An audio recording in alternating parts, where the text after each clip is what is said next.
Contrastes con Mitzi Cordero. Vamos ahora al espacio de contrastes, para platicar con Juan Salgado, él es investigador senior de World Justice Project. Gracias, Juan, por estar con nosotros en este espacio con el auditorio de Mega Noticias.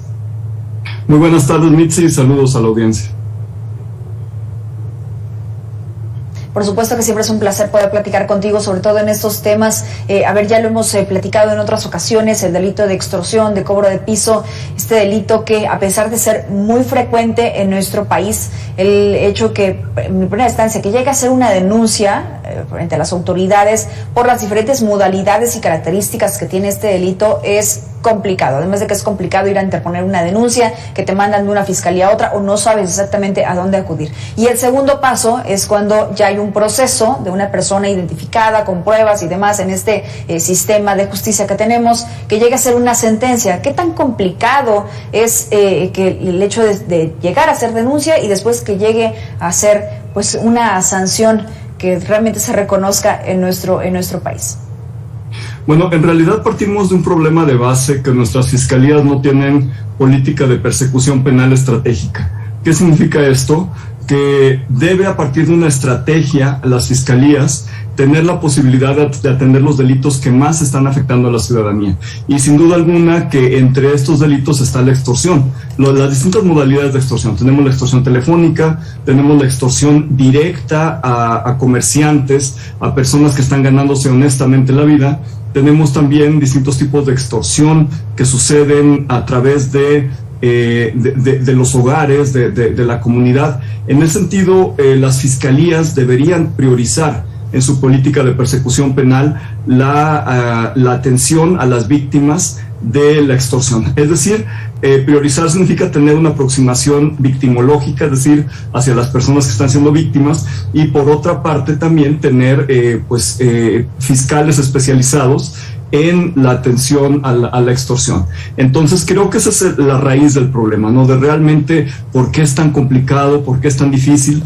Tenemos también un tipo penal federal que viene a partir de, los delitos contra las personas y su patrimonio, que es de ahí de donde se define la extorsión en el ámbito federal, y sería importante también homologar los códigos estatales con la legislación federal. Es decir, no es que la legislación federal sea perfecta, pero sí buscar, por lo menos un elemento que sea como un común denominador en todo el país, porque si no, no vamos a poder tener estándares para poder desarrollar buena práctica por parte de las autoridades, para que nosotros podamos evaluarlas conforme a este estándar de qué tan bien o qué tan mal lo están haciendo. Sin embargo, lo que tenemos ahora, que son las voces de las víctimas, pues son historias que, como muy bien señalabas, caen en la ineficiencia de la operación de todas estas autoridades, desde la policía hasta ministerios públicos, juzgados de control, que no toman en serio como deberían estos delitos de extorsión. Sí, por supuesto. Y es que, uno de los investigadores hace unos momentos, en una de los audios que escuchábamos, es que 9 de cada 10 delitos de extorsión, lo decíamos en sus diferentes modalidades, no representan realmente un peligro para la ciudadanía. ¿Por qué? Porque lo recibimos como llamada telefónica, que te dice la autoridad: si detectas que es una extorsión, cuelga de manera inmediata, no des ningún dato. Y esto, llega no a pasar a mayores. Y esto, tal vez, de no llega a pasar a mayores, también la autoridad, la policía o quien nos recibe esta llamada a través del 911, pues es como de, no pasa nada, solamente colgaste y ya, eso fue todo así. ¿Así crees que es como está ocurriendo? Está ocurriendo desafortunadamente así. Hay algunas prácticas promisorias, como por ejemplo en la Ciudad de México, que no es la autoridad, hay que decirlo, es el Consejo Ciudadano quien tuvo que entrar a recibir llamadas de víctimas de extorsión, donde se puede llamar a un número y en ese sentido denunciar lo que ha pasado, ¿no? Y ellos tienen una base de datos con los números que uno denuncia. Obviamente son números celulares que cambian de un momento a otro, pero ya hay un mínimo de inteligencia que se puede hacer. Es decir, por lo menos las autoridades tendrían la responsabilidad de rastrear estas tarjetas chip que se están vendiendo en centros penitenciarios hacia distintas personas que están cometiendo estos actos de extorsión, y eso requiere de un trabajo proactivo por parte de la autoridad y de un interés en generar inteligencia. Es decir, que toda esta información que está denunciando la ciudadanía, por poca que sea, que finalmente se le pueda dar un seguimiento. Sí es cierto que hay muchas campañas y creo que han funcionado de que se cuelgue el teléfono, pero ahí no muere. Es decir, el problema es que las personas pues tienen listas grandes de teléfonos, siguen llamando, y con que una o dos en el día les peguen, por decirlo así, pues con eso sacan pues un saldo bastante alto de dinero, y la prueba está en que lo siguen haciendo, porque si no consiguieran dinero, pues ya estarían haciendo otra cosa. Es un negocio pareciera muy lucrativo. A ver, la mayoría de estas llamadas de extorsión, y ha sido comprobado incluso que vienen desde los penales, Juan, y que también pudiera hablarse de una colusión con las autoridades. Déjame escuchar este testimonio y tú me dices si es así. Vamos a escucharlo. Sí, están coludidos desde la policía municipal hasta pasando por todas las por todas las etapas del proceso, ¿no? Ministerial, Ministerio Público, jueces, personal penitenciario, hasta los custodios. ¿Qué opinas? Bueno, yo creo que tiene mucha razón Cristina Pablo. Ella pues lleva muchos años estudiando estos temas desde la Universidad Autónoma del Estado de México, y precisamente en el Estado de México, que es uno de los sitios más criminógenos en este país, y donde están algunos de los centros penitenciarios, por ejemplo, Nezabordo, que son centros penitenciarios de donde se ha sabido que salen llamadas extorsivas, y creo que ella tiene pues toda esa experiencia y toda la calidad moral para decirlo. Y creo yo que de la lista de funcionarios que ella señaló, pues los principal y directamente responsables pues es el personal de guardia y custodia en los centros penitenciarios. No es posible que ya una vez que hemos tenido testimonios de cómo operan prácticamente call centers en el reclusorio norte, por ejemplo, de la Ciudad de México, que se ha podido documentar a partir de cámaras escondidas y de un trabajo pues de periodismo de investigación muy serio, cómo se tienen incluso especialistas en hacer distintos personajes, en tener, aproximarse a grupos de edad, a personas mayores, a mujeres. Es decir, tienen toda una estrategia de acuerdo a quién les contesta el teléfono para poder tener pues acciones que finalmente llevan a las personas a depositarles dinero a una cuenta, a comprarles tarjetas y darles los números para que ellos obtengan el dinero. Y en ese sentido, pues esto no podría suceder en un espacio cerrado y supuestamente vigilado como el centro penitenciario si no hay colaboración y connivencia también de las autoridades penitenciarias. Se supone. De todas ellas, pero principalmente del personal de guardia y custodia, que es quien está a cargo de estos pasillos que están en los pabellones, y que ahí es donde se ha visto que operan estos call centers. Sí, exactamente. A ver, supuestamente. Y en la otra ocasión que platicábamos precisamente de este tema, hablábamos, sí, pasa mucho en los centros penitenciarios, se ha detectado una gran cantidad de llamadas precisamente originadas desde aquí. Sin embargo, pues también vemos estas detenciones, por ejemplo, las que se hizo hace unos días allá en la Ciudad de México, de un call center muy bien establecido, con una gran cantidad de personas que se dedicaban a hacer esta situación de extorsión y de fraudes a personas a través de las llamadas telefónicas. ¿Cómo obtienen esta información? ¿Esto también habla de colusión de autoridades? Sí, por supuesto. También tenemos un tema muy importante que es la protección de nuestra privacidad. Cada vez que nosotros damos nuestros datos personales, debemos recibir un aviso de privacidad en el cual ya sea la autoridad o una compañía que reciba nuestros datos se compromete a resguardar esta información de acuerdo a los derechos que tenemos sobre nuestra información personal, que es información sumamente delicada. No solo porque son datos, que tienen información muy sensible, muy privada sobre cada uno de nosotros, sino porque se puede prestar para este tipo de delitos y para otros todavía más graves, ¿no? Para secuestros, para otro tipo de delitos que dañan mucho la integridad. Se dice en ese sentido que la extorsión es un delito pluriofensivo, es decir, normalmente a un delito se le puede atribuir un bien jurídico tutelado específico. Por ejemplo, en el caso de robo, pues el bien jurídico tutelado es mi propiedad, del objeto que me están robando. Sin embargo, con la extorsión, pues afecta mi patrimonio, afecta mi integridad personal, afecta mi libertad, porque ya no me siento libre dentro de mi casa de contestar el teléfono, ya no me siento libre en muchos entornos, porque afecta nuestra sensación de libertad. Entonces, sí es esta seriedad la que no alcanzan a ver las autoridades. Sí, tienes razón, o sea, y no solamente el teléfono de tu casa, no sé si te ha pasado, Juan, pero a mí me pasa. Yo en el celular recibo una llamada que no tengo identificado y no contesto. Y luego, bueno, viene el reclamo, ¿no?, de alguna amistad o algo que te dicen, oye, te estuve marcando de un teléfono porque me quedé sin pila, no sé, y no me contestas. Es que teléfonos que no conozco no contesto, precisamente consecuencia de eso. Tomas tus previsiones. Sí, exactamente.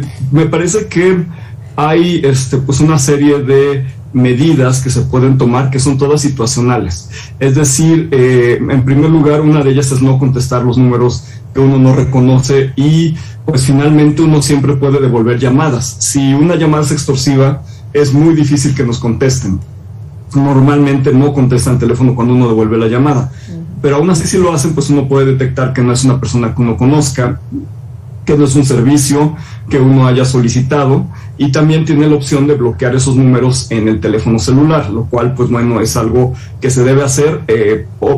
Casi no los vuelven a usar porque son números desechables, son chips que desechan, pero de todas formas no está de más bloquearlos, es una precaución importante. Y algo muy importante también dentro del delito de extorsión es el dolo, y creo que esto es algo que no se ha judicializado suficientemente, pero de parte de las víctimas sí es muy importante que cuando estén denunciando hagan énfasis en el dolo, porque es ahí donde hay más elementos para que la Fiscalía pueda construir una teoría del caso que considere precisamente como agravante el dolo, porque en ese sentido pues también podremos tener ya eventualmente sentencias que se centren pues en un tipo delictivo más complejo, es decir, que no puedan decir pues bueno, no contestó el teléfono y ahí murió. No, es que hubo una acción de dolo, y esto pues bueno, no termina nada más con que uno cuelgue el teléfono. De todas formas hay una afectación a la integridad personal, hay una afectación a la vida privada, y hubo dolo, ¿no? Entonces sí es algo que la autoridad tiene que investigar, aunque haya uno colgado el teléfono. Ok, esto es una muy buena recomendación para que lo tomen en serio, ¿no? Utilizar esto que se hizo con dolo, y es que así es, o sea, no es por, digamos, exagerar el proceso, sino que efectivamente así es. Y a ver, ante el incremento de casos de extorsión y la falta de respuesta clara y contundente por parte de las autoridades, pues también sociedad civil, comerciantes y también empresarios podrían unir esfuerzos para lograr inhibir y reducir los índices de este delito. Vamos a escuchar, bueno, es una buena práctica, ¿no?, que de alguna forma nos organicemos para poder estar atentos todas y todos. Vamos a escucharlo. Desarrollar un sistema de mayor comunicación entre los comerciantes, entre los locales, entre las organizaciones empresariales, porque una estrategia que ha funcionado en otros lugares, por ejemplo en Colombia, es presentar denuncias en bloque, es decir, un bloque organizado de comercios que ya vienen siendo extorsionados, pues se agrupan y presentan su denuncia y se comunican con la autoridad. Incluso en lo que conocemos como cobro de piso, lo decíamos el otro día, Juan, Coatzacoalcos, ¿no?, que los comercios, los locales fueron quemados, fueron amenazados de manera directa, incendiados, y que vaya el temor y el terror para todos ellos, y la inversión, bueno, pues fuera.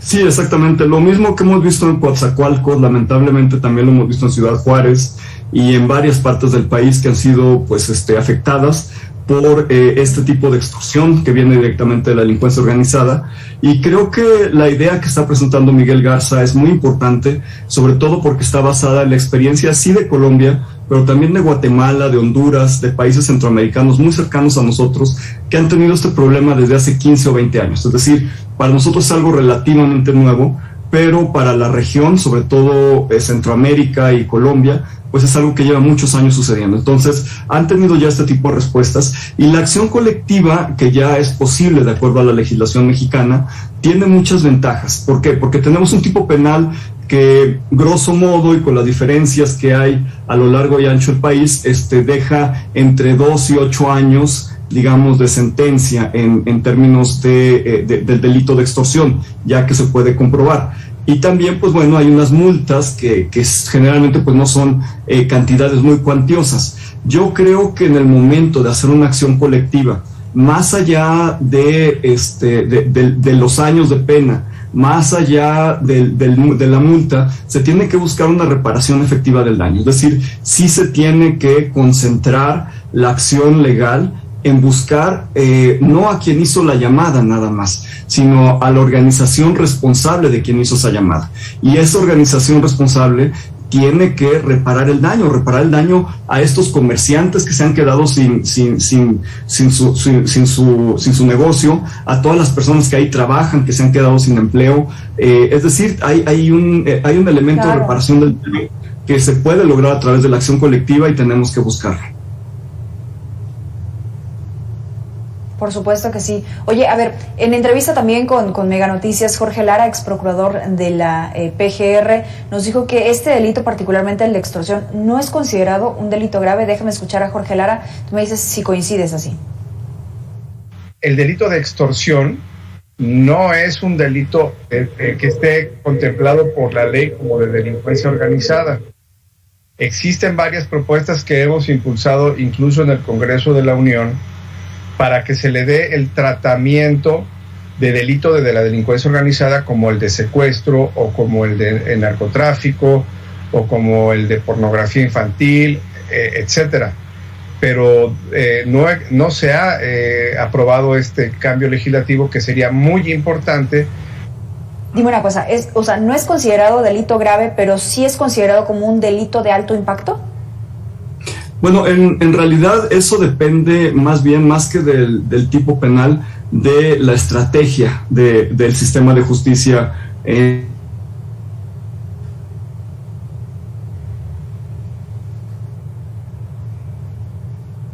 Tuvimos problemas con la comunicación con Juan Salgado, me parece que tuvimos problemas con su conexión, a ver si nos podemos conectar en unos momentos. Déjenme también darle unos datos aprovechando de esto que estábamos hablando.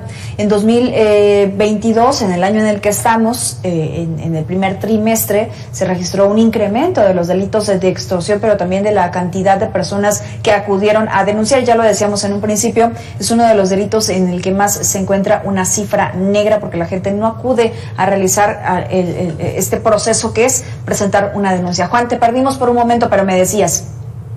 Sí, claro. Bueno, me estaba refiriendo precisamente a esto que establece el mismo tipo delictivo federal, que son, digamos, sanciones más duras cuando se involucra un actor gubernamental o alguien que haya pertenecido a las Fuerzas Armadas o a la policía, que es algo muy común. Es muy común encontrar a policías o ex policías en procesos de extorsión. Entonces, digamos, eso ya está considerado dentro del tipo penal. Lo que hace falta en realidad es que las fiscalías puedan efectivamente priorizar este delito, puedan considerar todas estas agravantes dentro de su teoría, dentro de la teoría del caso que están presentando ante la autoridad judicial, y en ese sentido pues tener pues procesos de litigio mucho más robustos y que el Ministerio Público actúe verdaderamente como representante social, que es lo que es, y buscando la reparación del daño para las víctimas, que es lo que yo creo que está faltando en este momento, que realmente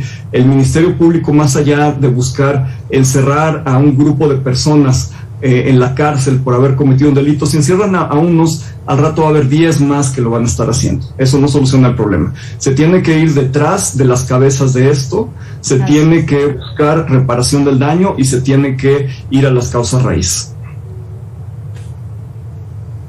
Exacto, porque si no, entonces no vamos a encontrar solución, y aunque se pida que se realicen las denuncias, pues si no proceden o no se le realiza este proceso como debe de ser, bueno, pues entonces hay que estar al pendiente. Juan, te agradezco mucho esos minutos con Mega Noticias por la información que nos has proporcionado, y bueno, pues espero que podamos platicar en otro momento. Juan Salgado, investigador senior de World Justice Project. Gracias. Con mucho gusto, hasta luego.